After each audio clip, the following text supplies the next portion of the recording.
अध्याय 6 श्लोक नंबर 23।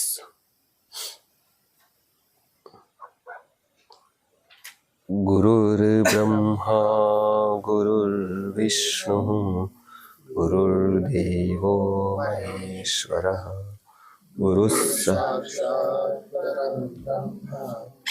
तस्मै श्री गुरवे नमः। तं विद्या दुःख संयोग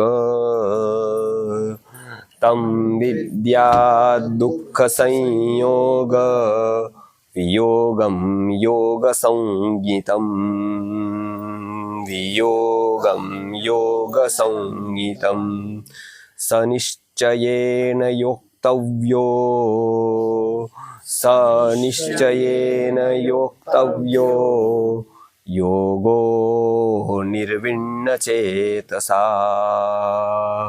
योगो निर्विण्णचेतसा। आ श्लोक में एक योग जाणवानी बात करे छे। योग एटले गीताकारे योगनो अर्थ करेलो छे के योगः कर्मसु कौशलम। कर्मनी कुशળતા એટલે યોગ છે। કર્મની કુશળતા એટલે એક્સપર્ટાઇઝ નહીં, તો કર્મ કુશળતા એટલે કર્મ કરીને બંધ ન થાય એ કર્મ કુશળતા છે। કર્મ કરે પણ બંધન ના આવે એ એક પ્રકારનો યોગ કીધેલો છે। અત્યારે બીજા પ્રકારનો યોગ કહે છે કે તમ વિદ્યાત એટલે એને જાણવો જોઈએ। કોને? તો કે દુઃખ સંયોગ વિયોગમ, દુઃખનો જે સંયોગ છે એનો જે વિયોગ કરાવે છે એ યોગ છે। દુઃખનો સંયોગ સામાન્ય રીતે ત્રણ પ્રકારના દુઃખનો સંયોગ સંસાર સાથે છે। ત્રણ પ્રકારના દુઃખો છે। એક આધિભૌતિક દુઃખ છે। આધિભૌતિક દુઃખમાં આપણું મટીરિયલ લાઈફ છે એને સંબંધિત જેટલા દુઃખો છે એ બધા આધિભૌતિક દુઃખો છે। શરીરની બીમારી, અર્થની સમસ્યા, આ બધા સંબંધોની સમસ્યા, આ બધા આધિભૌતિક દુઃખો છે। એટલે પેલું દુઃખ તો આધિભૌતિક છે, એનો સંયોગ છે બધા સાથે। આધિભૌતિક દુઃખનો સંયોગ છે પહેલી વાત। એટલે આધિભૌતિક દુઃખથી જ આખું જગત પીડાય છે। બધાને કોઈક ને કોઈક પ્રકારનું દુઃખ છે, એ આધિભૌતિક દુઃખ। બીજું જે દુઃખ છે એ આધિદૈવિક દુઃખ છે। આધિભૌતિક દુઃખ છે ને એ વ્યક્તિગત છે, એ એકને છે બીજાને નથી। એક જ પરિવારના બે સભ્યોને अलग अलग प्रकारना बे दुखो छे। एक छतनी नीचे रहनारा 5 व्यक्तिओना आधिभौतिक दुख सरखा नथी, बधाने अलग अलग छे। एकने कैंसर छे, एकने पत्नी नथी, एकने बिजनेस बराबर नथी। बधाना एक ज छतनी नीचे 5 लोको रहे छे, 5 ना आधिभौतिक दुख अलग अलग छे। એટલે પેલું દુઃખ છે એ આધિભૌતિક છે। બીજું જે દુઃખ છે એ આધિદૈવિક છે। જેવી રીતે ભૂકંપ આવવો, પૂર આવવું, આ બધા આધિદૈવિક છે, એ સમષ્ટિગત છે। એમાં વ્યક્તિનું બહુ ચાલતું જ નથી। વ્યક્તિ ગમે તેટલું વિજ્ઞાન આગળ લઈ આવે પણ એ ભૂકંપને ન રોકી શકે, એ અતિવૃષ્ટિને ન રોકી શકે, એ અનાવૃષ્ટિને ન રોકી શકે, એ ગમે તેટલું વિજ્ઞાન આગળ વધારે છતાં પણ આ પ્રકોપોને ન રોકી શકે, ગ્લોબલ વોર્મિંગને ન રોકી શકે। આ આધિદૈવિક છે કે જે એક કુદરતના ચક્રમાં વ્યક્તિ જ્યારે ડિસ્ટર્બન્સ ઊભું કરે છે ત્યારે આ દુઃખો આવે છે। એ ચક્ર જો એમનેમ ચાલે તો બહુ ઓછું દુઃખ આવે, પણ એ ચક્રમાં જ્યારે વ્યક્તિ ડિસ્ટર્બન્સ ઊભું કરે ત્યારે દુઃખો આવે છે। એક ચક્રમાં ડિસ્ટર્બન્સથી ઊભું થાય છે, એને આધિદૈવિક દુઃખ કહેવાય છે। એ કેમ કે એક ચક્રનું ડિસ્ટર્બન્સ એ ઊભું કરે છે। પછીનું જે દુઃખ છે, આ બે દુઃખો તો એવા છે કે જે દુઃખ છે અને દુઃખ લાગે છે. બે દુઃખો કેવા છે કે જે દુઃખ છે અને પાછા દુઃખ જ લાગે છે. કોઈને કેન્સર થયું તો કોઈને એવું નથી લાગતું કે નહીં કાંઈ જ વાંધો નથી. અજ્ઞાનીમાં અજ્ઞાની વ્યક્તિને પણ એ દુઃખ રૂપે જ લાગે છે. વરસાદ આવ્યો, ખૂબ વરસાદ આવ્યો, તો કોઈને એવું નથી લાગતું આ બહુ સારું થયું. વીજળી પડી, ભૂકંપ આવ્યો, એને એમ લાગે આ દુઃખ જ છે. ત્રીજા પ્રકારનું જે દુઃખ છે ને, એ એવું દુઃખ છે કે જે દુઃખ લાગતું જ નથી. એ છે આધ્યાત્મિક દુઃખ. વ્યક્તિ આત્માને વેચી નાખે છે. વ્યક્તિનો આત્મા મરી જાય છે. વ્યક્તિનો વિકાસ અટકી જાય છે. વ્યક્તિ મનુષ્ય જન્મ લઈ અને સાવ ક્ષુલ્લક વાતોમાં પોતાનું જીવન પસાર કરી દે છે. આ સૌથી મોટું દુઃખ છે કે જે દુઃખ લાગતું નથી. એને મનોરંજન કહે છે, એને રમત કહે છે, એને કોઈ પણ પ્રકારનો વ્યવહાર કહે છે, એ કોઈ પણ એક નામ આપે છે. એ છે દુઃખ. કેમ? તો કે એને મોટા દુઃખોનું જનન કરવા વાળું છે. એ બહુ મોટું દુઃખ છે. આધિ ભૌતિક અને આધિદૈવિક દુઃખો એટલા પ્રબળ નથી જેટલું આધ્યાત્મિક દુઃખ છે. પહેલી વસ્તુ તો એ દુઃખ લાગતું નથી. કોઈ પણ રોગ, જ્યારે રોગ ન લાગે ને ત્યારે એને મટાડવો બહુ અઘરો પડે. રોગ લાગે તો વાંધો નહીં, તો બધા જ એક મતે થઈ જાય કે આ ઓકે એને મટાડવાનો છે, ડોક્ટર, પેશન્ટ બધા જ. પણ બીમાર વ્યક્તિ, કેન્સર વાળો, એ સ્વીકારે જ નહીં કે મને કેન્સર જ નથી. એવું કે નહીં, બધા જ ખોટા છે, કેન્સર મને છે જ નહીં. એ એવું માનતો રહે તો કાંઈ એનું કેન્સર મટી ન જાય. એનું કેન્સર વધતું જાય. એની કોઈ દવા ન કરે તો એ મટી ન જાય. એનું અજ્ઞાન, પોતાનું જે અજ્ઞાન છે એ ત્યાં એક્સક્યુઝ ન બને. એનું બાનું ન મળે કે એને ખબર નહોતી. ખબર હોત તો કંઈક, ખબર નહોતી તો કેન્સર નો રોકાઈ ગયું એવું થાય. ખબર હોય કે ન હોય, કેન્સર પોતાનું કામ કરે, રોગ પોતાનું કામ કરે. એવી રીતે કોઈ એવું કે અધ્યાત્મ મને ખબર જ નહોતી,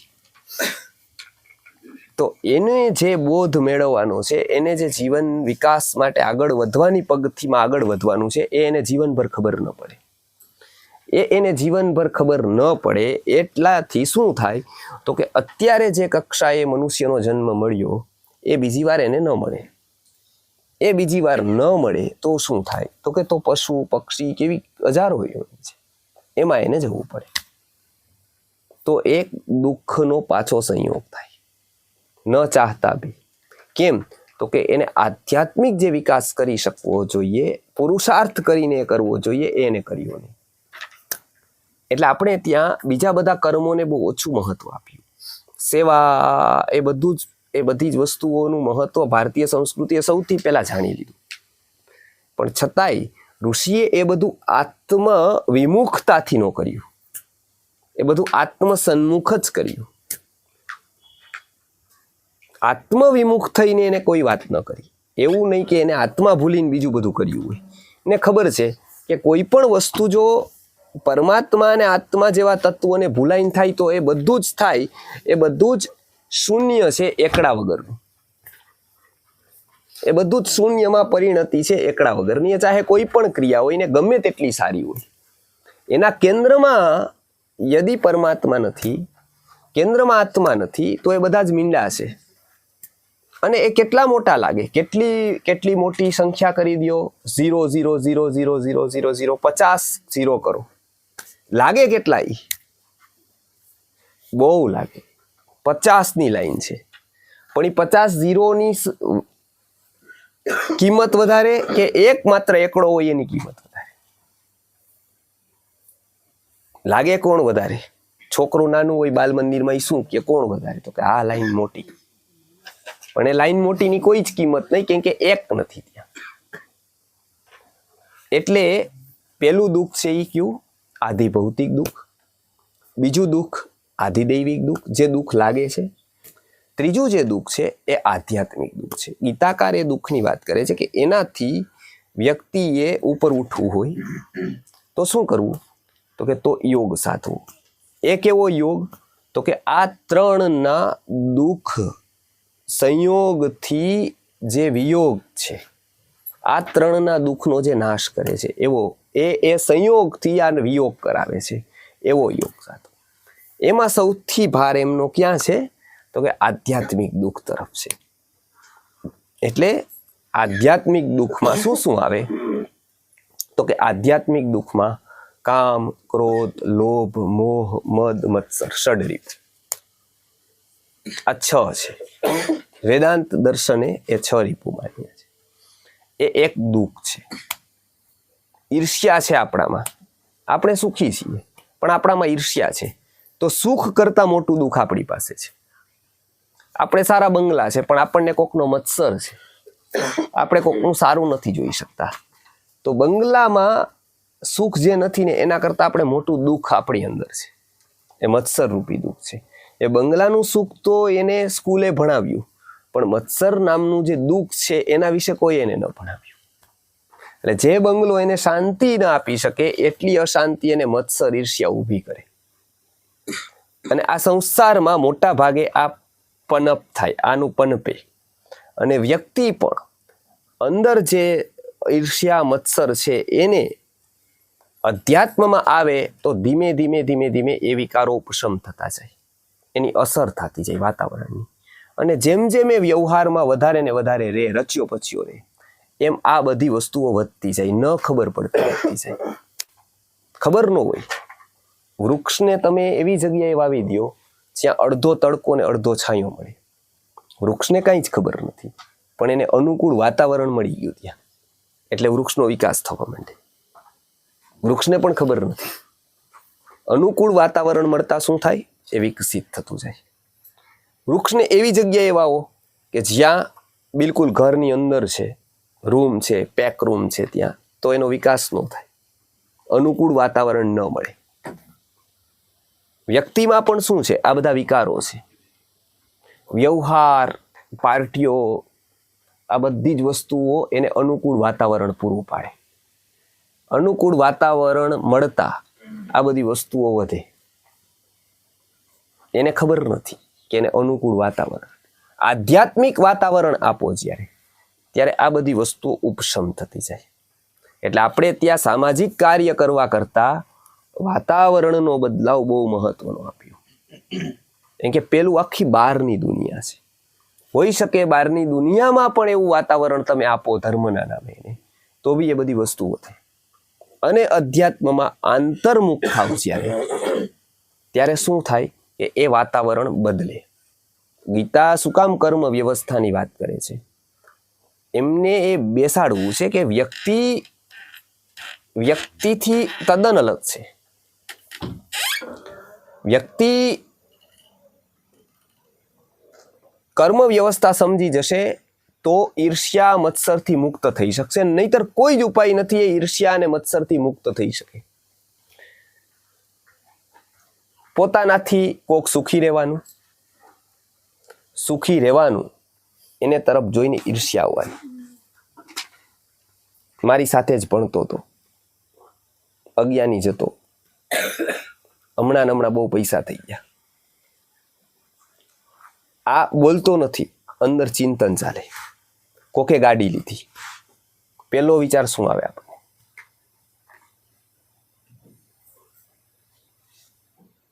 મને કેમ નહીં? આને આવી રીતે થયું. કોકને સારું ઠેકાણું મળી જાય, પોતે રહી જાય. કયો પેલો વિચાર આવે? કોકની મોટી ફેક્ટરી થઈ જાય જોતામાં, પોતે ત્યાંનો ત્યાં રહી જાય. શું વિચાર આવે પેલો? આ ઉપર ને ઉપર વધે એવો વિચાર આવે કે આ તરત પડે એવો વિચાર આવે? આ અલગ રીતે સંસારમાં બધા વાતાવરણ જોવા મળે. જો કર્મ વ્યવસ્થાની સમજણ ન હોય તો વ્યક્તિ ઈર્ષ્યા અને મત્સરથી મુક્ત ન રહી શકે. ગમે તેટલો નજીકનો હોય, ગમે તેટલા સગા હોય, જો એને આધ્યાત્મિક બેઝ એનો નથી, એને ખબર નથી કર્મ વ્યવસ્થાની, તો એને લાગે કે આ મારાથી આગળ છે. અને એનાથી આગળ કહું, એનાથી આગળ અંદરનું ચિંતન એવું જ રહે કે ક્યારે આ પડે, ક્યારે આ પડે. એટલે આપણે બહુ ભ્રાંતિમાં જીવી છીએ કે આપણા શુભેચ્છકો બહુ વધારે હોય છે. આપણા બહુ નજીકના વ્યક્તિઓ બહુ ઓછી શક્યતા છે કે આપણું સારું ઈચ્છતા હોય. આપણું પતનથી કદાચ એને આનંદ થતો હોય, પણ એ બધી વસ્તુઓ કહેવાય એવી નથી. કેમ કે વેદાંતમાં એક્સરે નીકળે ને એ બતાવાય એવા નથી. કેમ કે એ મનનો આખો એક્સરે કાઢે છે કર્મ વ્યવસ્થા. પણ અહીંયા તો સર્જન છે, એટલે અહીંયા તો સર્જનને તો એ બતાવવું જ પડે. ગમે તેટલું હોય તો બી એ કહેવું જ પડે કે આ કેન્સર છે. એ છુપાવે તો ન ચાલે.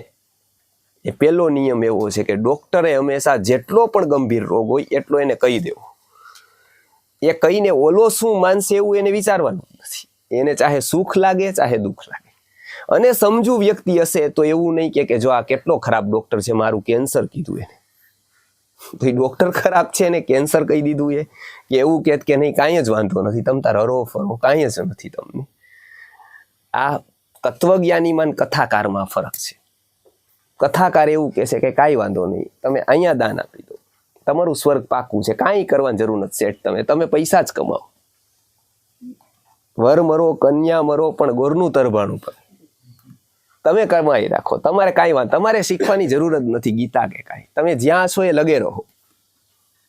તત્વજ્ઞાની ગુરુ વ્યક્તિ એવું કહેશે કે નહીં, એનાથી કાંઈ થશે નહીં. તમારો વિકાસ તમારે જ કરવો પડશે, તમારે જ શીખવું પડશે, તમારે જ અધ્યયન કરવું પડશે, વૃત્તિ ઉપર આપણે ધ્યાન આપવું પડશે. એ જે સમજાવી શકે ને તટસ્થ રહીને, એને માધ્યસ્થ ભાવ સાધ્યો હોય. એને ખબર હોય કે કદાચ મને કંઈ પણ દેશે અને કદાચ કોઈ કાંઈ ન આપે, એનાથી મારું ક્યારે પણ કોઈ દિવસ કાંઈ અટકવાનું જ નથી. આ જો શ્રદ્ધા પરમાત્મા ઉપરની ઘટિત ન થઈ હોય, સામેવાળી આવવાવાળી વ્યક્તિ નિમિત્ત માત્ર જ છે, કોઈના પણ અધીનતા નથી, તો જ એ વ્યક્તિ સાચો બોધ એને પમાડી શકે. નહીતર સાચું વ્યક્તિ ક્યારેય ન કહી શકે. લોકારાધનમાં જ એમનું જીવન પૂરું થઈ જાય. જો આ બોધ પ્રાપ્ત કરે ઋષિ, એટલે એને પહેલી વાત એવી સમજાવે કે કંઈ પણ વ્યક્તિ ન ભણે, સાવ પણ રહે, લૌકિક વિદ્યામાં એક પણ ડિગ્રી એને ન મળે, છતાં પણ એક વાત એને પાકી રાખવાની, કર્મ વ્યવસ્થા સમજી લેવાની. કર્મ વ્યવસ્થા એવું કહે છે, કોઈ પૂર્વજન્મના કોઈ પણ પ્રકારના પાપ વગર મને ક્યારેય દુઃખ આવે નહીં, કોઈ મને દુઃખી કરી શકે નહીં. કોઈ પણ વ્યક્તિને પૂર્વના પુણ્યના ઉદય વગર અનુકૂળ સંયોગો અથવા સુખ આવે નહીં. જો કોઈને સુખ મળ્યું હોય તો એ પૂર્વના પુણ્યનો એનો ઉદય હોય. કોકને કદાચ દુઃખ આવી પડ્યું હોય તો એના પૂર્વના પાપનો ઉદય. ન સમજાય એવો રોગ શરીરમાં થઈ ગયો હોય, કારણ ખબર ન પડતું હોય, રોગ પણ પકડાતો ન હોય, દૂર દૂર સુધી શક્યતા ન હોય એ કોઈ કારણની એવો રોગ થવાની, અને છતાંય રોગ થઈ જાય. ક્યાંથી થઈ જાય, કેવી રીતે થઈ જાય, એ ડૉક્ટર પણ ન કહી શકે. થાય પછી, બહુ પછી ડૉક્ટરને ખબર પડે. થાય ત્યારે તો પડે જ નહીં ક્યારેય.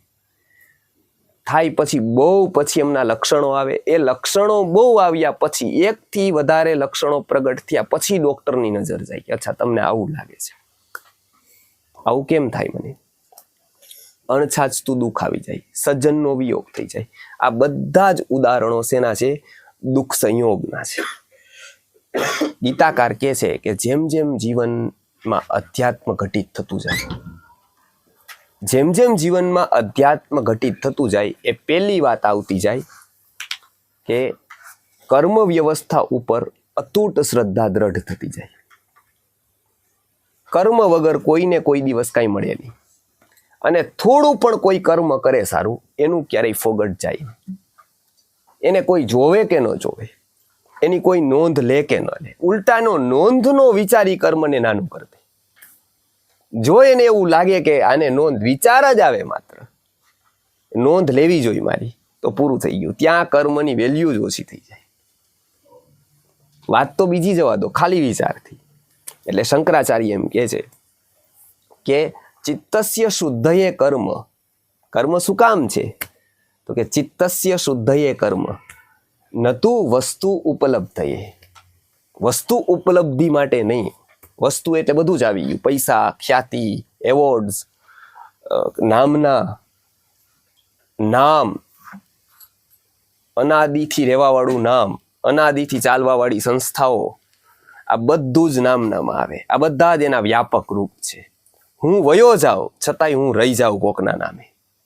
હું વયો જાઉં પણ મારી તકતી, મારું નામ રહી જાય, મારો વારસ રહી જાય, મારા લોકો ફોલોવર રહી જાય, મને માને, મારા ફોટોઝ રાખે. આ બધા જ નામનાના પ્રકાર છે. એ કહે છે કે ચિત્તસ્ય શુદ્ધયે કર્મ. કર્મ શું કામ? તો કે ચિત્તસ્ય શુદ્ધયે કર્મ નતુ વસ્તુ ઉપલબ્ધયે. વસ્તુ ઉપલબ્ધિ માટે નહીં. વસ્તુ સિદ્ધિ વિચારેણ. વસ્તુ સિદ્ધિનો વિચાર કર્યો તો શું? તો કે વસ્તુ સિદ્ધિ વિચારેણ ન કિંચિત કર્મ કોટિભી. તો પછી ન કિંચિત કર્મ કોટિભી, તો કોટી કર્મોથી પણ 0 ને 0. વસ્તુ સિદ્ધિ વિચારેણ ન કિંચિત કર્મ કોટિભી. એટલે ગીતાકાર કહે છે કે સૌ પ્રથમ આધ્યાત્મિક જીવનને કરવું હોય તો શું કરવું? દુઃખ સંયોગ વિયોગ રૂપ જે યોગ છે એ યોગ પેલી સમજણ કર્મ સત્તાની આપે છે. એટલે પહેલી વાત એવી છે કે કર્મ વ્યવસ્થા એવું સમજાવે છે કે મારું સુખ કાં તો દુઃખ એનું કારણ હું જ છું, બીજું કોઈ નથી. મારા જ કર્મોને કારણે કાં તો હું સુખી છું કાં તો હું દુઃખી છું. આ બેયમાંથી કોઈ પણ મારી અવસ્થા હોય એમાં પ્રયત્ન કરું છું કે હું વિકસિત થતો જાઉં. દિન પ્રતિદિન હું એવો ન રહું કે જેવો હું કાલે હતો. આવતીકાલ મારી એવી ન રહે જેવી આજ છે. આજથી નબળી તો ન જોઈ, આજના જેવી કાં તો આજથી વધારે પ્રબળ હોય. એટલે પેલી વાત એ તમ વિદ્યા દુઃખ સંયોગના વિયોગ રૂપ જે યોગ છે, યોગ સંગીતમ એટલે કે યોગ છે, એને શું કરવાનો? તો કે સનિશ્ચયેન યોક્તવ્યો યોગો અનિર્વિણ્ણ ચેતસા. એને નિશ્ચયથી જાણવો, દ્રઢતાથી જાણવો. આમાં એવું કીધું કે અનિર્વિણ્ણ ચેતસા એટલે ન કંટાળેલા ચિત્તથી. નિર્વિણ્ણ ચેતસા નહીં. શું કામ એવું કીધું? આપણે એવું કહીએ કે પિક્ચર જોવું પણ કંટાળીને ન જોવું, શાંતિથી જોવું, મજા આવે એવી રીતે જોવું, એવું કોઈને કહેવું પડે? એક માત્ર પિક્ચર 1 કરોડ લઈને આવે અને 100 કરોડ 400 કરોડની રેવન્યુ જનરેટ કરે, એને વયું જાય. પાછું બીજું આવે, પાછું ત્રીજું આવે, પાછું ચોથું આવે. કોઈ દિવસ એને એવી જાહેરાત કરવી પડે કે આ પિક્ચર કંટાળીને ન જોતા, તમે વચ્ચે સૂઈ ન જાતા? આવું કાંઈ જ ન કહેવું પડે. એક ઉપર બીજું આવે, બીજા ઉપર ત્રીજું આવે. પાછું પિક્ચરમાં એવું છે કે કોઈને લગ્નગાળો ન નડે, કોઈને કોઈ પ્રોગ્રામ ફંક્શન ન નડે, ક્રિકેટને શનિ રવિ વારો ન નડે, કોઈ પણ પ્રકારના આડા વાર કે ઊભા વાર કે કોઈ જ ન નડે. એ બધું જ ક્યાં થાય? કથા, વાર્તા, સત્સંગ, એ બધામાં બધું જ નડે. એવું શું કામ થાય? મનુષ્યનું મન છે ને એ એક જગ્યાએ નિર્વિણ્ણ થાય છે. એટલે અહીંયા ગીતાકારે અનિર્વિણ્ણ ચેતસા એવો શબ્દ આપે. એક જગ્યાએથી એ ભાગે છે. એ ભાગે છે ને એ એને નથી ખબર. એને નથી ખબર. સપોઝ કૂતરું લઈને શેઠ દોડતો હોય તો એને એમ લાગે કે હું કૂતરાને ફેરવવા જાઉં છું, પણ વાસ્તવમાં ઉલટું હોય, કૂતરું એને ફેરવતું હોય. કૂતરું આમ લઈ જાય તો એ આમ ભાગે, આમ લઈ તો આમ ભાગે. બીજું કૂતરું શેઠ કૂતરાને મૂકીને ભાગી જાય તો કૂતરું એને શોધવા ન જાય કે ક્યાં વયો ગયો છે, પણ કૂતરું એના હાથમાંથી ભાગી જાય તો આ એને તરત શોધવા નીકળી જાય. પ્રશ્ન એવો થાય કે કોની જરૂર કોને છે? આ વયો જાય તો આ કાંઈ વાંધો ને, આ અલગ થાય કે મારો તો ભગવાન, હું ક્યાં એની યાર આમ હતો. કૂતરું એવું વિચારે, કાંઈ વાંધો નહીં. બીજો આ જાય તો એની પાછળ આ કેટલો બી પાગલ બને કે આલ્સેશિયન હમણાં જ લીધો તો હવે પાછો વયો ગયો, તો હવે એની તપાસ કરે બધી જગ્યાએ અલગ અલગ. તો આપણને એવું થાય કે કોને કોની જરૂર છે? આ એક ભ્રાંતિ છે કે એને એની જરૂર છે. એને બિલકુલ જરૂર નથી. એને ખબર છે કે આ પાગલ છે મારી પાછળ, મારી પાસે છે નહીં કાંઈ, છતાં પણ આ 2 હાથ પગ વાળો આટલા જન્મારા પૂરો કરીને આવેલો આ મારા પાછળ પાગલ છે. હું નથી, હું તો સ્વતંત્ર છું, મને તો આનું હોય કે ન હોય ક્યાં ફેર પડે. એવું કેમ થાય? વ્યક્તિને કોક દોડાવે છે, એને નથી ખબર. જેમ એને કોક દોડાવે છે એવી રીતે એને કોક ક્યાંકથી ભગાવે છે, કોક કંટાળો ઊભો કરે છે. ગીતાકાર કહે છે કે અધ્યાત્મની સીડી છે ને એ ચડતો ઢાળ છે. અને જોજો સાયકલ લઈને જતા હોય લોકો, પેલા મજૂરો પેલા સાયકલ હલાવતા 3 વ્હીલ વાળી રેકડી ચડાવતા હોય, એને તકલીફ ક્યાં થાય? હવે તો ગાડી છે એટલે વાંધો નથી, કાંઈ ખબર ન પડે, પણ આમ જોઈએ સાયકલ કે એવું ચડતો ઢાળ જ્યાં આવે ને ત્યાં એને તકલીફ શરૂ થાય. કેમ કે 10 ગણી શક્તિ લગાવવા છતાં પણ સ્ટ્રગલ જ રહે હંમેશા. સીધો રોડ હોય વાંધો નહીં, ઉતરતો ઢાળ હોય વાંધો નહીં, ચડતો ઢાળ આવે ત્યાં તકલીફ શરૂ થાય. કેમ કે ખૂબ એનર્જી એમાં લગાવી દેવી પડે. ત્યાર પછી પણ હંમેશા સ્ટ્રગલ રહે, હંમેશા સ્ટ્રગલ રહે. ચડતો ઢાળ ચડાવો હોય સાયકલથી એટલે કેટલી સ્ટ્રગલ રહે. બસ અધ્યાત્મ છે ને આ ચડતો ઢાળ છે, એટલે એમાં છે ને એમાં સ્ટ્રગલ રહે. આપણને એવું થાય કે ચાલો ને હવે પછી કરશું, આપણે હવે પછી ભણશું, 25-50 વર્ષ પછી પેલા સેટ થઈ જાય, પછી આખા 4 કલાક આપણે કાઢશું, ટાઈમ ટેબલ બનાવી લેશું, એકવાર ધંધો સેટ થઈ જાય પછી આપણે 5 કલાક આમાં આપશું, એકવાર દીકરાના લગ્ન થઈ જાય પછી આપણે આ જ કરવાનું છે, એકવાર આટલું થઈ જાય, એકવાર ડિગ્રી આવી જાય આપણા હાથમાં MBAની, કાં તો આ, એકવાર હું મેનેજર થઈ જાઉં ક્યાંક, એકવાર સારી રીતે સેટ, પછી અધ્યાત્મમાં આપણે 2 કલાક 3 કલાક કાઢશું, સિઝન છે એકવાર એ લઈ લઈએ, પછી કાંઈક. આ બધી જ વસ્તુઓ ચડતા ઢાળની નિશાની છે. એ અધ્યાત્મ એ ચડતો ઢાળ છે. એવું નથી કે હું સેટ થઈ જાઉં પછી નિરાતે પિક્ચર જોઈશ, એમાં કાંઈ જ નથી. એમાં તો શું હોય, એ તો બીજું હાલતું જ હોય. હું કોકના લગ્નમાં ત્યારે જઈશ ત્યારે મારી કંપની મોટી થઈ જશે, એવું નથી. પણ આ બધી જ વસ્તુ ગીતામાં, અધ્યયનમાં, બધામાં આપણે દરરોજ અનુભવીએ. એવું કેમ થાય? એવું એટલે થાય કે નિર્વિણ ચિત્ત એક જગ્યાએ થાય. એક જગ્યાએ એને આ ચડતો ઢાળ લાગે. કેમ? કેમ કે અત્યાર સુધી જે એ જ્યાં રમે છે એ સીધા રોડ ઉપર છે, એને પ્રયત્ન નથી કર્યો ક્યારેય. એટલે ગીતાકાર કહે છે કે આ નિશ્ચય એને યોક્તવ્યો, આ નિશ્ચયથી કરવો. શું કામ? તો કે આના વગર આ ઓપ્શનલ નથી, ક્યારેક ને ક્યારેક એને શરૂઆત કરવાની જ છે. તો અત્યારે નહીં તો પછી ક્યારે? આ નહીં તો બીજું શું? અને હું નહીં તો બીજો કોણ? તો અત્યારે નહીં તો ક્યારે? આ પહેલો પ્રશ્ન એને આવે. અત્યારની જ આ શ્રેષ્ઠ વાત છે. એટલે એને કીધું કે આ યોગ કેવો? તો કે સ એટલે કે યોગ, નિશ્ચય એને યોગતવ્યો, નિશ્ચયથી જ એને જાણવો જોઈએ, એને અનુસરવો જોઈએ. યોગો કેવા ચિત્તથી? તો એમને કીધું કે ન કંટાળેલા ચિત્તથી. એને પૂરો રસ. તો કેવી રીતે થાય? તો કે એક જ કારણ થાય, જો એમાં તમે રસ ઊભો કરી દો. કોઈ પણ વસ્તુ છે એમાં જો વ્યક્તિને રસ લાગે ને, જ્યાં રસ છે ત્યાં જ મન છે. રસ નથી તો મન નથી ત્યાં. મનનો એવો સ્વભાવ છે હંમેશા ક્યાં હોય છે? એ રસમાં હોય છે. એક જ વસ્તુઓ કે અહીંયા જ બધા લોકોને આપણે લઈ આવીએ, અહીંયા 5 લોકો પત્તા રમતા હોય, 5 લોકો કેરમ રમતા હોય, 5 લોકો પિક્ચર જોતા હોય, 5 લોકો ગીતાના પાઠ કરતા હોય, આવી રીતે કોઈક 2-5 લોકો બેઠા હોય ને મીટિંગ કરીને વાતો કરતા હોય. આપના ફેક્ટરીમાંથી કોકને આખા સ્ટાફને લાવો, એમ કેવું આ બધું જોવો તમે. એટલે મોટા ભાગની પબ્લિક છે ત્યાં ટીવી ચાલુ હશે, કાં પેલું હશે, કાં પત્તા રમતા હશે, ત્યાં જોવા જશે કે શું ચાલે છે, શેની બાજી છે, કોણ જીતું હાર્યું. એટલે મોટા ભાગના ત્યાં ગીતા પાઠ ચાલતો હશે, ત્યાંથી ભાગશે એ સીધા જઈને. આ પૂરેપૂરું બધું જ ચાલે છે. કેમ? તો કે ત્યાં રસ નથી. એને રસ નથી એટલે મન નથી. જ્યાં રસ ઊભો કરીએ છીએ આપણે, ત્યાં આપણું મન સંયુક્ત થાય છે. જ્યાં રસ નથી ત્યાંથી આપણું મન ડિસ્કનેક્ટ થાય છે. અહીંયા પણ એવું કીધું કે એ યોગ કેવા ચિત્તથી કરવો? અનિર્વિણ ચેતસા, એટલે કે નહીં કંટાળેલા ચિત્તથી એ કરવો.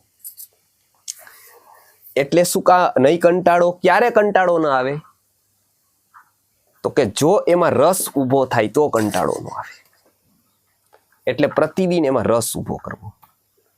પ્રતિદિન રસ ઊભો કરવો હોય તો શું? તો કે અનેક રીતે એને વાંચવું, જાણવું, સમજવું, એને ચિંતન કરવું, એને રસ ઊભો કરવા માટે એમનામાં રહેવું જરૂરી છે. એટલે અહીંયા આ શ્લોકમાં એટલું બતાવ્યું કે તમ વિદ્યા દુઃખ સંયોગ વિયોગમ યોગ સંગીતમ. યોગ જાણવો. યોગ એટલે શું? તો કે 3 પ્રકારના દુઃખો, આધિભૌતિક, આધિદૈવિક અને આધ્યાત્મિક દુઃખ. એના સંયોગ વાળો જે આખો સંસાર છે, એ દુઃખનો જે સંયોગ છે એનો જે વિયોગ કરાવે છે, એવા યોગને કેવી રીતે જાણવું? તો કે નિશ્ચયથી, એટલે પ્રયત્નપૂર્વક, સતત પ્રયત્નપૂર્વક. નહીતર થોડા પ્રયત્નથી એ જાણી શકાય એવો નથી. એટલે લોકોને જોજો, બધામાં કર્મ જેમ જેમ આવે ને એમ એને મજા આવે. ફંક્શન હોય, સોશિયલી માણસો ભેગા થાય, એકબીજા વાતો કરે, એવી કોઈ પણ પ્રવૃત્તિ હોય તો એને મજા આવશે. પણ જેવું સાંભળવાનું, વાંચવાનું, લખવાનું એવું કંઈ પણ આવે ને એટલે કંટાળો આવશે. એટલે ગીતાકાર કહે છે કે નિશ્ચય એનો પ્રયત્નપૂર્વક એમાં લાગવું. દરરોજ ધીરો થોડો એનો અભ્યાસ કરતો જવું. એટલે શું થશે? તો કે અનિર્વિણ્ણ ચેતસા, એટલે કે નહીં કંટાળેલા ચિત્તથી એ વિકસિત થતો જશે. આ શ્લોકમાં અહીંયા દુઃખ સંયોગના વિયોગરૂપી યોગને જાણવો જોઈએ. એ પાછો કેવી રીતે જાણવો જોઈએ? નિશ્ચયથી જાણવો જોઈએ. અને એ પાછો કેવા ચિત્તથી જાણવો જોઈએ? તો કે નહીં કંટાળેલા ચિત્તથી જાણવો જોઈએ. અહીંયા આ 23મો શ્લોક પૂરો થાય છે. આવતા શ્લોકમાં હવે આ યોગમાં પ્રતિબંધક કેટલા છે, કેટલા પ્રતિબંધકો છે, એની વાત એ આવતા શ્લોકમાં કરશે. સૌ પ્રથમ આ શ્લોકનું મનન કરીએ કે કેટલા યોગ માટેના પ્રતિબંધકો છે. યોગ દર્શનકારે એના 9 પ્રતિબંધકો ગણ્યા છે. એવી જ રીતે અહીંયા કામ નામનો એક પ્રતિબંધક ગીતામાં આગળ જણાવશે. તો અહીંયા આ શ્લોક પૂરો થાય છે. ગયા વખતે થોડા પ્રશ્નોત્તરી બાકી હતી, તો એક કરીને પ્રશ્ન લઈએ આપણે. 2-3 પ્રશ્નો ગયા વખતે બાકી હતા, તો પ્રશ્ન કરશે તો આપણે એને એક એનું ક્લિયર કરતા જશું. બીજા કોઈને પણ પ્રશ્નો હોય તો એ પ્રશ્ન પૂછી શકશે. અહીંયા આ શ્લોક પૂરો થાય છે. 24મો શ્લોક આપણે આવતા વખતે જોશું. અહીંયા આ શ્લોકમાં એમને યોગની વાત કરેલી છે. આવતા શ્લોકમાં યોગમાં આગળ વધતા વખતે કયા પ્રતિબંધકો આવે છે એની વાત આવતા શ્લોકમાં કરશે. જી, તો ગયા વખતના પ્રશ્નોથી આપણે આગળ વધીએ. જી.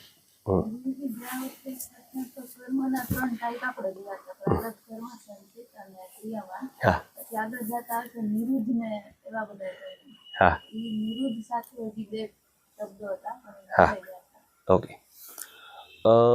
સૌ પ્રથમ આ 3 સમજીએ, પછી ઓકે, હું થોડુંક હજી કહું કે પહેલાં તો એટલું સહજ નથી, થોડુંક એના ઉપર વધારે વિચારની જરૂર છે, બધાને સમજાઈ જાય એટલે. પછી આપણે બીજા જે પ્રકારો કર્મોના છે ને એ આપણે જોઈશું. સૌ પ્રથમ આ 3ની વ્યવસ્થા પૂરેપૂરી સમજવી જોઈએ. જેમ કે અહીંયા પણ એવું કીધું. જેમ કે આપણે કોઈ પણ વસ્તુની ક્લાસિફિકેશન કરતા હોય તો ફોર એક્ઝામ્પલ શેપ થી કર્યું, સ્મેલ થી કર્યું, ટેસ્ટ થી કર્યું, એમ કર્મના પ્રકાર જે કર્યા, સંચિત, ક્રિયમાન અને પ્રારબ્ધ, એ ટાઈમ ઉપર બેઝ કર્યા. પછી એવા ક્લાસિફિકેશન કર્મના કેટલી પ્રકારના છે અને કઈ રીતના છે. ઓકે, પછી મને એક પ્રશ્ન છે કે આપણે અત્યારની લાઈફ જોઈએ કે આમાં જો અધ્યાત્મની શરૂઆત ન કરી તો પશુ યોની આવી શકે. તમે તમારો આપણો મનુષ્ય જન્મને વેડફી લેવો, તો અત્યારે જોઈએ તો લગભગ 80-90% તો વેડફેલા જ છે. તો એ બધા કોઈને રિપીટ થતું જ ના હોય, અને રિપીટ નથી થતું તો પછી આ કર્મનું બધું કેવી રીતના થાય? કે પશુ યોનીમાંથી જ મનુષ્ય બને છે દાખલા તરીકે, તો એને તો કઈ કર્મનું કઈ લાગુ જ નથી પડતો કર્મનો સિદ્ધાંત. તો સંચિત કર્મ ક્યાં હોય, કેવી રીતના એ લોકો? સરસ, બરોબર. હા, એક મિનિટ પહેલા આટલું કહીએ, પછી ગોપાલભાઈનો પ્રશ્ન લઈએ. સૌ પહેલા આપણે એ જાણી લઈએ કે આપણે હજી પણ એવું એક તરફ આપણે એવું વિચારીએ કે આટલા બધા લોકોનું આવું શું થતું હશે. તો ઈ છે ને, ઈ પ્રશ્ન છે ને, એ બધી જગ્યાએ તમને રહે. આટલી વસ્તીમાં આટલા બધા ગરીબો કાં તો આટલા બધા ધનિકો હોય, બરાબર, એ પણ આપણે એને બિલીવ ન કરી શકીએ, બરાબર. એવું તો અહીંયા પ્રત્યક્ષ છે. પ્રત્યક્ષ જ આપણે સંપત્તિ કોઈની બિલીવ ન કરી શકીએ, એટલી હોઈ શકે, બરાબર. સુખ પણ એટલું હોઈ શકે, દુઃખ પણ એટલું હોઈ શકે, બરાબર. દેખાતા એવા પ્રત્યક્ષ જગતમાં છે ને કેટલીક વસ્તુઓ અનબિલીવેબલ હોય છે, એ આપણે જોઈએ છીએ. જ્યારે ખબર પડે ત્યારે આપણને ઓ એવું થાય, ઓ આવું હોય. તો ન દેખાતા જગતમાં તો આવું હોઈ શકે. એટલે પહેલી વાત, આટલા બધા લોકો 80-90% પશુને મળે યોની, તો આશ્ચર્ય નથી હોઈ શકે. 80% નહીં, 99.99% નહીં થઈ શકે એવું. આપણે એમ કહીએ ભાઈ 25% કેન્સર થાય, પણ જો પેસ્ટિસાઇડ વાળું ભોજન કરે અને આવી લાઈફસ્ટાઈલ રાખે તો 50% ને 90% નહીં થાય. કેન્સરને કેટલા ટકાને કરવું એનાથી નિયમ જ નથી. એ તો એક સાયન્સ છે કે જેવી રીતે વ્યક્તિ બધું આવું ખાતો, માનો બધા ભોપાલ દુર્ઘટના થઈ તો ઝેરી વાયો જેટલા એ લીધો એટલા બધા જ મરી ગયા ને એને એવો વિચાર કર્યો કાં તો 100% મરી ગયા એમ. પણ એ તો શું થાય કે એ તો જેટલા વાયુ લે એમાંથી 100% હોય તો આખી દુનિયા મરી જાય, આખા દુનિયામાં ફેલાઈ જાય. તો કર્મની વ્યવસ્થા છે ને એ ટકાવારી સામાજિક સ્થિતિ એને ક્યાંય લાગતું ઓળખતું નથી. એ શું છે કે જેવું કોઝ હોય એવી ઇફેક્ટ હોય, કારણ એવી અસર, જેવા કર્મો એવી અસર. એટલે એક 80-90% ઓકે એને પશુઓની મળી શકે, ઓકે, પણ આપણે એવું ન કહી શકીએ. એનું કારણ શું? એની ચિત્તની અવસ્થા, એના પૂર્વના કર્મો, આ કેટલા બધા સ્તર ઉપર એનો વિચાર થતો હોય, બરાબર. માત્ર એકથી ન થતો હોય એનો, બરાબર. એટલે એકથી તો એ ન થાય, આપણું ડિસાઈડ એકથી ન થાય. કદાચ કોઈ વાર એના કર્મો પાકતા હોય અને છેલ્લે પાકી જાય, હોઈ શકે આપણાથી ઘણો આગળ વયો જાય એ વ્યક્તિ. અત્યાર સુધી એની સ્થિતિ સૂતાની હોય, પણ માનો કે જાગી જાય. જાગવામાં માત્ર થોડીક જ ક્ષણો હોય એને. અત્યારે સૂતો પણ જાગતા વાર કેટલી, એ જાગી ગયો તો હોઈ શકે આપણાથી ઘણો આગળ હોય અધ્યાત્મમાં, પણ અત્યારે સૂતેલો છે એટલે આપણને એમ લાગે કેવો છે, પણ કદાચ જાગી જાય તો એ આગળ પણ જઈ શકે. એટલે આ એક વસ્તુ. બીજી વસ્તુ, માણસથી પશુ થાય પછીથી પશુથી મનુષ્ય થવું બહુ કઠિન હોય. કેમ કે પછી એને જે બધા નિયમ લાગે ને એ ઉત્ક્રાંતિવાદના લાગી જાય. ત્યાં કર્મ ન્યાય અને આકર્ષણ પૂરું થઈ જાય. ત્યાં લો ઓફ એટ્રેક્શન ને લો ઓફ જસ્ટિસ ત્યાં પૂરા થઈ જાય. આકર્ષણનો ન્યાય અને કર્મનો ન્યાય ત્યાં પૂરા થઈ જાય. ઉત્ક્રાંતિ લાગે ત્યાં. કેમ કે દેશ ફરી જાય તો આપને ખબર છે કે એના નિયમો પછી ત્યાં ના લાગે. ઇન્ડિયન પિનલ કોડ ત્યાં નો લાગે, ત્યાં આપણે યુએસએના નિયમ લાગી જાય. એટલે અહીંની પોલીસ એની ધરતી ઉપર ન પકડી શકે પછી, બરાબર. એટલે એક વસ્તુ થાય કેમ કે ત્યાંના તો નિયમ આખા અલગ પશુ યોનીના. જેવી રીતે જવાના છે એવી રીતે આવવાવાળાની સંખ્યા પણ બહુ વધારે હોય મનુષ્ય યોનીમાં. જે પૂર્વના જન્મોથી, ઉત્ક્રાંતિથી, કેટલા બધા ફેક્ટરથી અહીંયા આવતી હોય, બરાબર. કેટલાક પુનરાવર્તી થઈને અહીંયા આવતા હોય. આ બ્રહ્મ ભુવનાન લોકરા પુનરાવર્તી નો અર્જુન, બરાબર છે. એ કેટલાક અહીંયા સીધા દેવથી આવતા હોય, બરાબર.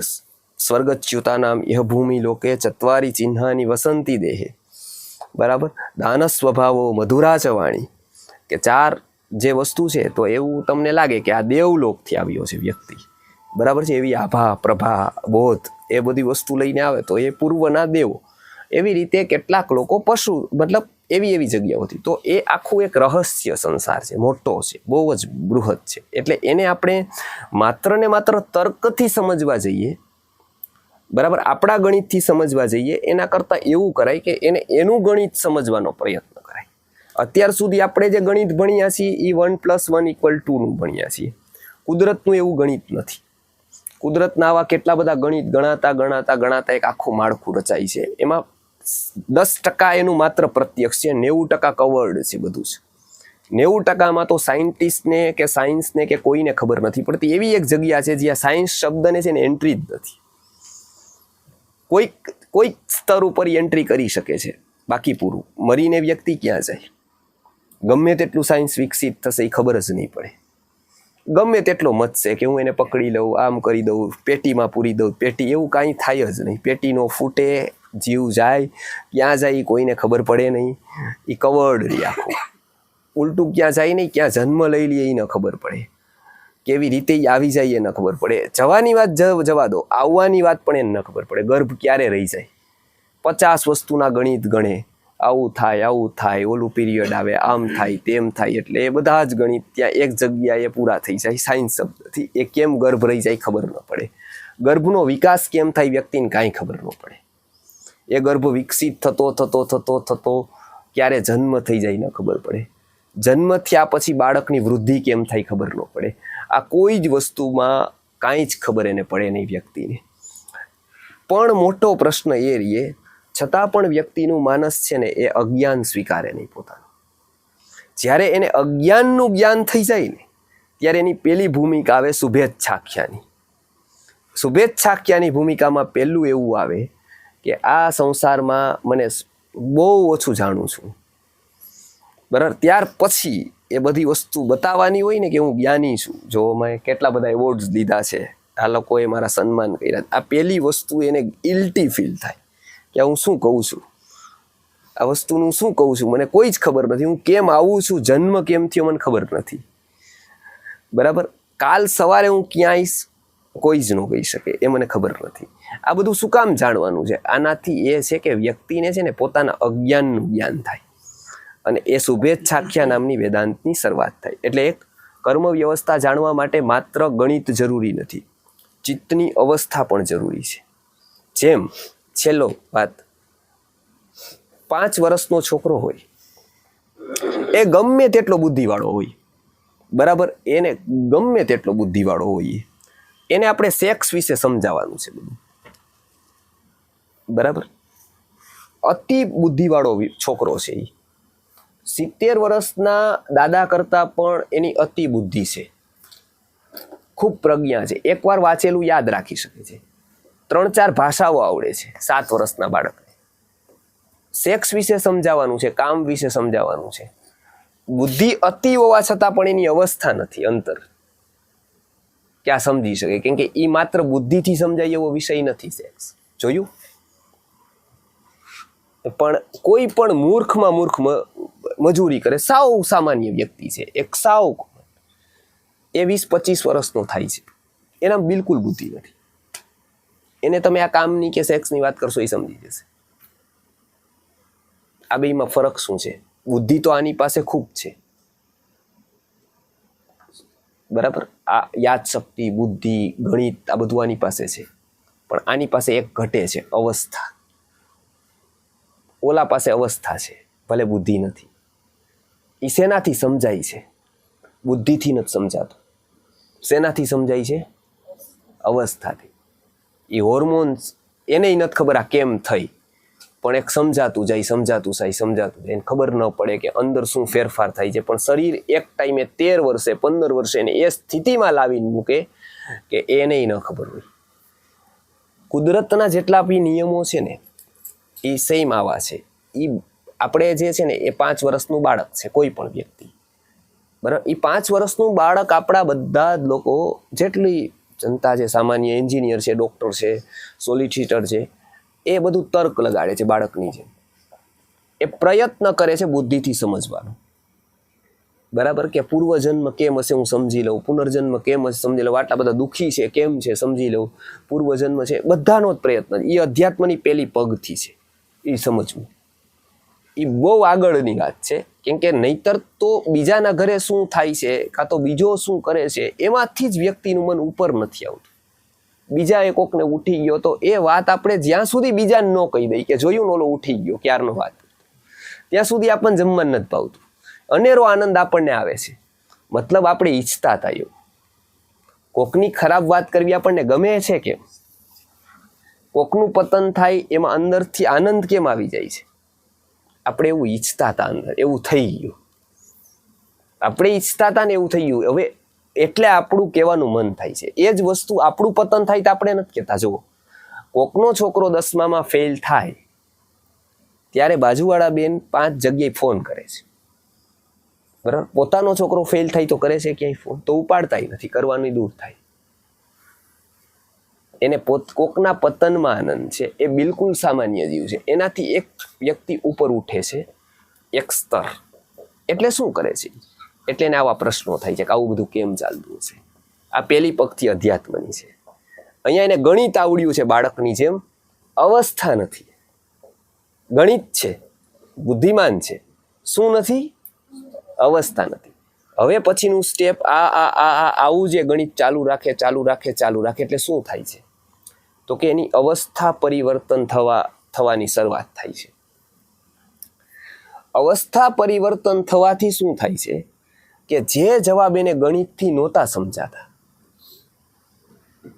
એને સમજાવવા માંડે છે, ગણિતથી નહીં. કેમ કે ગણિતથી તો સમજાય એવા છે જ નહીં. જો ગણિતથી સમજાતા હોત તો 5મા વર્ષે પણ ગણિત તો સારું જ આવડતું હતું. શેનાથી સમજાય છે ને? અવસ્થાથી સમજાય છે. કર્મની વ્યવસ્થા છે ને એ ભાષ્યકારો એવું કહે છે કે એ ગણિતથી સમજાય એવી છે જ નહીં. એટલે ગીતાકારે છે ને ભક્તિની ગતિ ગહન છે એવું નથી કીધું, જ્ઞાનની ગતિ ગહન છે એવું પણ નથી કીધું. એમને શું કીધું છે? ગહના કર્મણો ગતિ. કર્મની ગતિ છે ને એ અતિશય અટપટી છે, અતિશય. બરાબર છે? એ અતિશય ગૂંચવાડાવાળી છે. એકથી એક આવી રીતે 50-500 વાયરો આમ જાય. ક્યાં વાયરે અડો અને ક્યાં લાઈટ થાય એ કાંઈ ખબર ન પડે. માનો અત્યારે જ છે ને ખબર જ ન પડે કે કયો છેડો ક્યાં અડે ને કઈ લાઈટ થાય. કર્મની વ્યવસ્થા એવી ગહન છે. બરાબર? ક્યારે કોનું આયુષ્ય પૂરું થઈ જવું, ક્યારે કોઈનું કોઈને મળી જવું, ક્યારે કોના પ્રત આકર્ષણ થઈ જવું, ક્યારે કોઈક વિચાર દ્રઢ થઈ જવો, આ બધી જ વસ્તુઓ એક કોઈ કરતું હોય ને તો એ માત્ર કર્મ કરે છે. આમાં વ્યક્તિનું કોઈ કોન્શિયસ નથી ચાલતું, એ સબકોન્શિયસ કામ કરે છે ત્યાં. અને એટલે જ એને બચાવવાનું છે. અત્યારે સૌથી મોટો ખતરો સમાજને કયો છે? સૌથી મોટો ખતરો એવો છે કે અત્યારે જે પિક્ચર્સ ને બધું આવે છે ને એ સબકોન્શિયસ ઉપર એટેક કરે છે. અને જો વ્યક્તિ એની ઉપર દુર્લક્ષ સેવશે ને તો બીજા બધા સામાજિક કામની મૂલ્ય આ બધું ઝીરો થશે. જો એ શિક્ષણ ઉપર ધ્યાન નહીં આપે ને તો સ્કૂલ બનાવી દેવાથી, CBSE નું બોર્ડ લઈ આવી દેવાથી કોઈ શિક્ષણ નથી આવી જતું જ્યાં સુધી. કેમ કે એવું શિક્ષણ 12 વર્ષ લેશે. વ્યસન ખરાબ છે, આનું આટલું નુકસાન, આનું આટલું નુકસાન, આનું આટલું નુકસાન. એ માહિતી ક્યાં જાય છે? કોન્શિયન્સમાં જાય છે. હમણાં એક જગ્યાએ જવાનું થયું. આ બહુ કર્મ વ્યવસ્થા સમજવા જેવી છે ને અત્યારે જેમ જેમ સમાજમાં આગેવાન થાવ ને એમ તો વધારે સમજવાની છે. કેમ? તો કે આપણા પાછળ ફોલોવર હોય છે ઘણા બધા. બરાબર છે? હવે એ જ સમજતો ન હોય તો એ શું કરી શકે? એટલે અમારે જવાનું થયું. એટલે વ્યસન મુક્તિની સંસ્થા ચલાવે અને લખ્યું હતું કે અમે આટલા 1000 લોકોને વ્યસન મુક્ત કર્યા. કોઈની સિગારેટ છોડાવી, કોઈનું આ છોડાવ્યું. બહુ નાનું કામ કહેવાય. હા, બરાબર? આમાં બહુ મોટી વાત છે જ નહીં કાંઈ. આવું આ બધા તો રમકડા છે, બરાબર? પણ એની જાહેરાત એને કરેલી કે આ વ્યસન મુક્તિ અભિયાન, આ અમારે આટલું, અમારામાં આ નહીં, અમે આટલા લોકોને વ્યસન, મોટું બોર્ડ માર્યું હતું. એટલે એને સંસ્થાનો પરિચય આપ્યો. તમે શું કરો છો? તો અમે તો કાંઈ જ નથી કરતા. આમ જોઈ તો કાંઈ કરતા નથી. એટલે એ સમજ્યા નહીં કે કયા અર્થમાં અમે કાંઈ નથી કરતા. એમ ટૂંકમાં અમે કાંઈ કરવાય માગતા નથી. એ કે ઓકે અમે લોકો આટલું કામ કરીએ છીએ, આટલા લોકોને વ્યસન છોડાવ્યા, આટલું આ થયું, આટલું આ થયું. ને હજી પણ કોઈ વ્યસનવાળો મળે તરત પાણી દઈએ, તરત આમ કરીને આમ મૂકી દઈએ કે હવે કોઈ દી નહીં ખાવાનો, મૂકી દઈએ. ફાંકી લઈને ઉપર માવો છોડી દઈએ. એટલા માત્રથી છૂટી જાય. મેં કીધું કે તો બહુ જ સારું કહેવાય એમ ટૂંકમાં. એટલે અંદરથી હસવું આવ્યું કે આને મનોવિજ્ઞાનનો કોઈ અભ્યાસ જ નથી. આવી રીતે છૂટતું હોત તો પછી આ બધી જ વસ્તુઓનો ક્યાં કોઈ અર્થ હતો. પણ છતાંય એને બધું કીધું કે આવું. સાંજે પ્રોગ્રામ હતો. મેં કીધું કોને બોલાવ્યા છે? બહુ જ પ્રસિદ્ધ હીરો હતો કે મેં 15 લાખ રૂપિયાની નાઇટ દઈને એને બોલાવ્યો છે. બહુ સરસ કહેવાય. વ્યસન મુક્તિનું કામ કરો તો કે હા બરોબર છે. કેટલા વર્ષથી કરો? 10 વર્ષથી. દર વખતે પ્રોગ્રામ થાય ત્યારે આવા લોકોને જ બોલાવો છો? તો કે હા, આવી જ પર્સનાલિટીઓ કોક ને કોક. બરાબર છે. થોડીક વાત કરું એટલે મને મધ્યમાં બોલાવા વાળા કહે છે ગુરુજી જ્ઞાની છે, મને કે થોડી વાત કરો. કીધું તમને ગમે એવી વાત કરું કે સાચી વાત કરું? કેમ કે મારે તમારી પાસે લેવું તો કાંઈ જ નથી, પાકું જ છે. બરાબર છે? મારે કાંઈ કામ પડવાનું નથી. પડશે તેદી હું કહીશ કે તેદી મેં તમને ખોટું કીધું. પણ આજ મારે તમારું કામ છે, જો કરી દો તો ભલે, બાકી ન કરી દો તો કાંઈ અટકવાનું તો કાંઈ છે નહીં. બરાબર? કર્મની વ્યવસ્થા દ્રઢ છે અમારા માટે. એટલે એવું કાંઈ અમને બીક નથી કે મોટો માણસ વયો જશે આપણા હાથમાંથી તો કાંઈ. એટલે કે નહીં કહ્યું.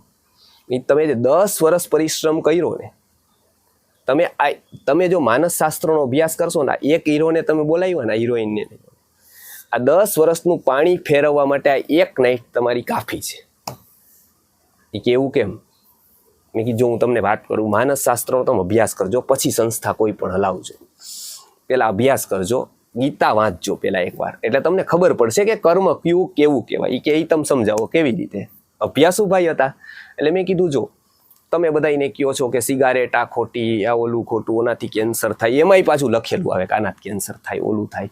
હવે તી કે સપોર્ટિવ રીતે એમાંય લખેલું જ આવે છે. એટલે મેં કીધું ઓકે એનીવે એ બધું કરો બરાબર છે. તમે જેટલું શિક્ષણ આપો છો ને આ બધી વસ્તુનું સ્કૂલમાં, એ બધી માહિતી છે ને કોન્શિયન્સમાં જાય સીધી. એટલે 10-15 વર્ષ સુધી ટકરાય એટલે સામેવાળો વ્યક્તિ છે ને તર્ક લઈને ઊભો હોય કે નહીં આવું ન થાય. એટલે એક માહિતી હોય. એ 10-12 વર્ષ તમે માહિતી જે આપો એ કોન્શિયસ માઇન્ડમાં જાય, એનો બહુ પ્રભાવ ન પડે. વ્યક્તિ સામે લડવાવાળો તર્ક ઊભો હોય, બુદ્ધિ વચ્ચે હોય.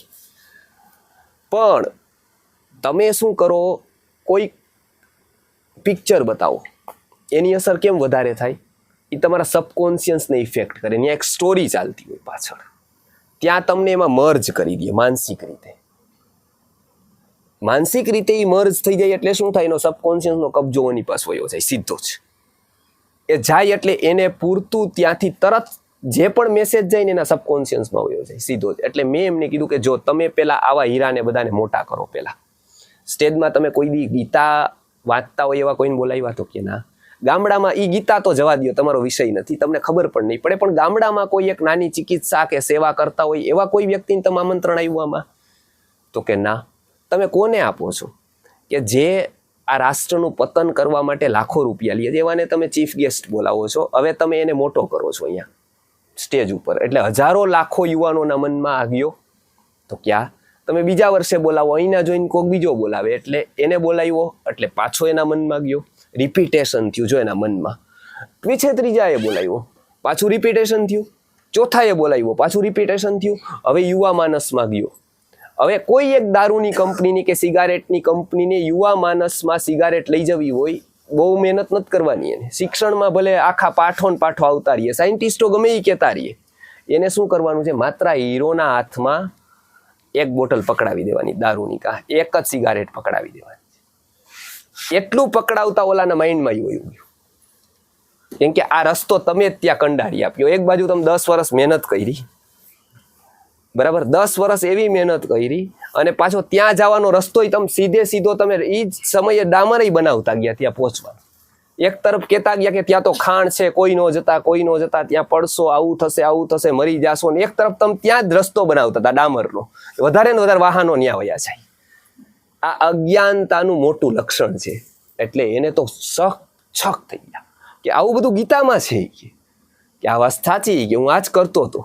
મેં કીધું એને તમને ખબર છે, એને એક જ વાર, આટલી જ વાર લાગે. એને તમારા બધા 10 વર્ષની મહેનતમાં પાણી ફેરવતા એક કંપનીને 5 મિનિટ થાય. એના હાથમાં સિગરેટ દે ને એટલે ઓલા બધાના હાથમાં સિગરેટ આવી જાય. ચાહે તમે ગમે એટલે પાણી વાર એને કર્યા હોય, એને કોઈ કિંમત ન રહી. એટલે તમે સત્કર્મ પણ કરો ને, એ બૌદ્ધિક રીતે કરો.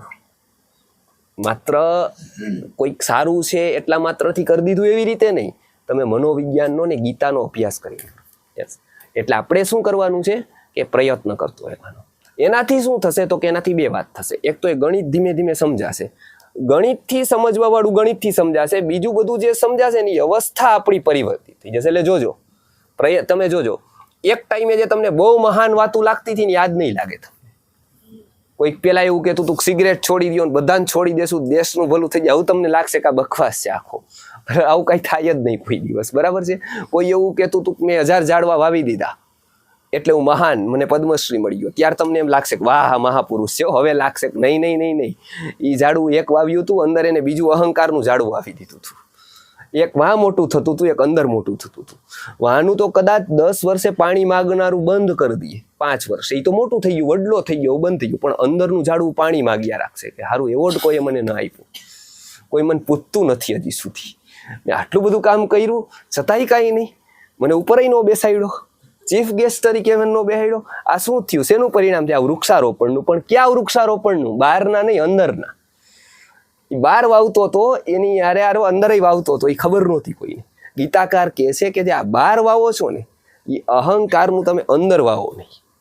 એટલે ડિટેચમેન્ટની વાત કરે, એ બહાર જ વાવો અંદર. પછી એ ખબર પડતી જાય તમને કે ઓકે હવે મને આ વાતમાં રસ ન લાગે. એટલે ત્યારે શું થયું, અંદરની અવસ્થા બદલી ગઈ. હવે પાછી બદલી જાય એ અવસ્થાની એક સ્થિતિ આવે કે ત્યારે તમને એમ લાગે કે ઓકે આ બધા પ્રશ્નો હવે સમજાઈ જાય છે. ધીરે ધીરે આ સમજાતું જાય છે કે ઓહ આટલું રહસ્યમય જગત છે. ઓકે ગોપાલભાઈ, છેલ્લો પ્રશ્ન આપણે લઈએ. હા, આપણે કોઈ કર્મ કરતા હોઈએ હા, તો આપણને ઈ કેવી રીતે ખબર પડે કે આપણે આ ક્રિયામાન કર્મ કરી રહ્યા છીએ કે કોઈ પ્રારબ્ધને ભોગવી રહ્યા છીએ? ઓકે, પુરુષાર્થનો રોલ આવે છે ને જ્યાં પુરુષાર્થનો રોલ છે ત્યાં ક્રિયમાણ કર્મ છે, અને જ્યાં સુખ અને દુઃખનો રોલ આવે છે ત્યાં એ પ્રારબ્ધનો ભાગ છે. સપોઝ કેન્સર થયું છે કોઈને, સપોઝ એક વાત કરું, કોઈ પણ પ્રકારનો રોગ થયો છે કે ઘટના થઈ છે, એનાથી જે દુઃખ આવ્યું છે, બરાબર છે, એ દુઃખમાં એને કરવાનું શું છે? માનો દુઃખ આવ્યું છે, હવે એને કરવાનું શું છે? એના માટે વિપરીત પરિસ્થિતિ થઈ છે, તો કરવાનું તો કાંઈ જ નથી. એને શું કરવાનું? એ તો થઈ ગયું છે ને, કાંઈ એને કરવાનું નથી. એવું શું કરવાનું છે? હવે જે વસ્તુનો રોલ આવે ને એ પ્રારબ્ધ ભોગવવાનો છે. અહીંથી એ ભોગવવાનો, એ કેટલી ઉચ્ચ સ્થિતિથી ભોગવી લેશે એ એના ઉપર, માનસિક ઉપર ને આગલા કર્મ ઉપર અસર પડશે. બરાબર? કેટલી શાંતિથી, કેટલી આત્મભાવથી, કેટલા મધ્યસ્થ ભાવથી એ વસ્તુ કરી દેશે. બરાબર? ત્યાં કોનો ભાગ આવ્યો? પ્રારબ્ધનો આવ્યો, જે આપણા હાથમાં હતી જ નહીં ઘટના. એવી ઘટના કોઈ બને છે ત્યારે રોલ આવે છે પ્રારબ્ધનો. બરાબર? પણ આપણા હાથમાં જે ઘટના છે એ ઘટના એ આવે છે ક્રિયમાણનો, પુરુષાર્થનો. સપોઝ આપણે અધ્યાત્મમાં ગીતા વાંચવી, અભ્યાસ કરવો, અધ્યયન કરવું, આ બધી વસ્તુ કોના હાથમાં છે? તો કે આપણા હાથમાં છે. અહીંયા ક્રિયમાણનો છે. બિઝનેસ કરવો કોના હાથમાં છે? આપણા હાથમાં છે. એ ક્રિયમાણનો રોલ છે. પણ કોઈક આપણા જીવનમાં જે સુખ દુઃખનો મોટા ભાગનો રોલ આવશે ને, કોઈ પણ પ્રકારના, એ આવશે, એ પ્રારબ્ધનો આવશે. અને કોઈ પણ પ્રકારની અચીવમેન્ટ્સ, કાં તો આપણે અત્યારે જે કરીએ છીએ ને ક્રિયાઓ, એનો જે રોલ આવશે ને એ આવશે ક્રિયમાણનો. આ બે ભાગ છે. હવે ક્રિયમાણ જે થશે ને એ તો ક્રિયાઓ જ થશે, માત્ર આપણને દેખાશે ક્રિયાઓ, બરાબર? પણ એનું જે ફળ આવશે ને એ સીધું ક્યાં જશે? સંચિતમાં. એની એન્ટ્રી ક્યાં પડશે? એ તો કરેલું, પણ એ કરીને પછી એન્ટ્રી ક્યાં, એની પ્રિન્ટ ક્યાં જશે? સંચિતમાં જશે. એટલે ક્રિયમાણ માત્ર અત્યારે કરવાનું જ ઇન્વેસ્ટ છે. એની વાસ્તવમાં એન્ટ્રી તો ક્યાં થાય છે? સંચિતમાં થાય છે. પણ એટ એ ટાઈમ આપણે સુખ દુઃખ જે પણ ભોગવીએ છીએ એમાં કોનું નાશ થાય છે? પ્રારબ્ધનો. આઈધર એ સુખ રૂપે આવે છે કાં તો એ દુઃખ રૂપે આવે છે. સુખ રૂપે આવે અને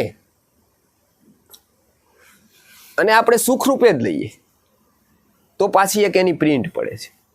તો એવું થાય છે કે ઓકે આવું જ દરરોજ રહેવું જોઈએ. બરાબર? દુઃખ રૂપે આવે છે ને દુઃખ રૂપે લઈએ છીએ તો એક બીજી પ્રિન્ટ દુઃખની પડે છે.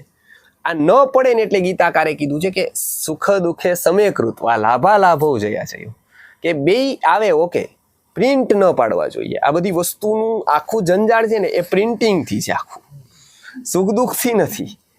એના જે પ્રિન્ટ પડે છે ને આપણને આઘાત, બરાબર? કોઈ કાશ્મીર જઈ આવે એનો વાંધો નથી, પણ ગીતાકારને તકલીફ ક્યાં છે કે એની પ્રિન્ટિંગ, ફોટાસ, પછીના સ્મરણ. કેમ કે ઈ જઈ આવે તો કાંઈ વાંધો નથી, પણ ઈ શું કરે છે કે એને ફોટા ખેંચે છે અલગ અલગ એંગલથી, કે હું જઈ આવ્યો છું, એની મોટા ભાગની સ્મૃતિ રહેવી જોઈએ પછી હવે યાદગાર. એટલે ખોટું નથી, આપણે એને વ્યવહારથી લઈએ કે આપણે 5 જણા ફરવા જાય, ઓકે ફોટો લઈ લીધો, ઓકે એમાં કંઈ ખોટું નથી.